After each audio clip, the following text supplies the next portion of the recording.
আসসালামু আলাইকুম প্রিয় বন্ধুরা, সবাই কেমন আছেন? আশা করি ভালো আছেন। কালকে ফুটবল খেলা গেল আর্জেন্টিনা ইংল্যান্ড। তো কিছুদিন আগে ব্রাজিলও বাদ হয়ে গেছেন খেলা থেকে, বিশ্বকাপ থেকে। কিছু কিছু গরু সোদা আছে যেগুলি পাগল সোদা করে ইংল্যান্ড, আর্জেন্টিনা, ব্রাজিল। হ্যাঁ রে ভাই, মুসলিম হইয়া তুই কেমন আর্জেন্টিনা মুসলিম ব্রাজিল করস? কেমন মুসলিম তুই? করবি সৌদি, করবি ইরান, করবি মিশর, হ্যাঁ করবি মরক্কো। যে মুসলিম রাষ্ট্র করেছে তাদের নিয়ে উল্লাস কর, তাদেরকে নিয়ে টুলকা মুশকিল নিয়ে।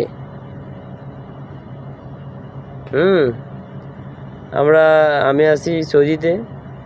তো এখানে দেখলাম আর্জেন্টিনার সাপোর্টারে নেই, আর বাংলাদেশে কেউ কুত্তা ফাইতাল আছে। এডি যেভাবে মানুষ লইয়া দেখে খেলা, রোডে গাড়ে টিভিতে, মনে হয় লাগছে এর বাপেরা খেলে। আর্জেন্টিনার ব্রাজিল হইলো বাংলাদেশের বাপ মা, মনে হয় এরকম মনে হয়। হালারা, যে সাপোর্টটা আর্জেন্টিনা ব্রাজিলের দেশ, ওই সাপোর্টটা তোরা বাংলাদেশে খেলা দিস। একটা গর্ব করে বলবি আমি বাঙালি, এটা আমার মাতৃভূমি। যতটুকু ভালোবাসা দেওয়া উচিত বাংলাদেশকে দিবি। বাংলাদেশের পরে যত মুসলিম রাষ্ট্র তাদেরকে সাপোর্ট দিবি, কারণ আমরা জাতে মুসলিম, এটা বুঝোস তো? হালার ঘরে হালারা বাঁচছ তারা। দেখ, আমি এই দেশে, আমি বিন্দেশে আছি, বুঝছিস? বাংলাদেশে নাই। যারা আর্জেন্টিনা ব্রাজিল করে তার উদ্দেশ্যে বলতেছি। আমি এখানে অনেক লোক দেখছি যারা তাদের ধর্মকে প্রায়োরিটি দেয়, আর তোরা বাংলাদেশে থাই প্রায়োরিটি দাস ইহুদি খ্রিস্টানের, সাপোর্ট দাস ইহুদি খ্রিস্টানের। বেবি খারবান তোরা, খারাপ লোক তোরা, মানতে পারি না। ব্রাজিল আর্জেন্টিনা সোর।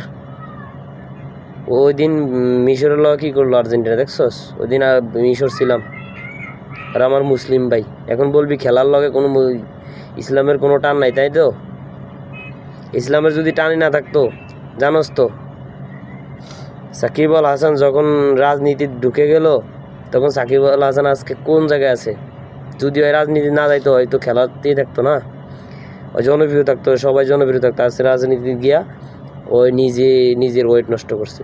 তবু বাপ মেসি আছে না, যেদিন ফিলিস্তিনের বিরুদ্ধে ডোনাল্ড ট্রাম্প বক্তব্য দিছিল, তোকে বাপ মেসি ওই অনুষ্ঠানে গিয়া হাত তুলে দিয়েছিল মুসলিমের বিরুদ্ধে।